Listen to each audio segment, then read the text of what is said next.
పద్దెనిమిది పడిమెట్ల పైకెక్కి గుడికేగు భక్తులకు ఎదురొచ్చే బంగారు స్వామి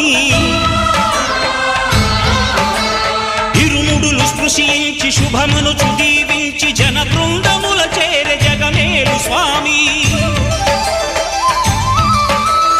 తన భక్తులనరిల్చు తప్పులకు తడబడి ఒక పక్క ఒరిగెన ఓంకారమూర్తి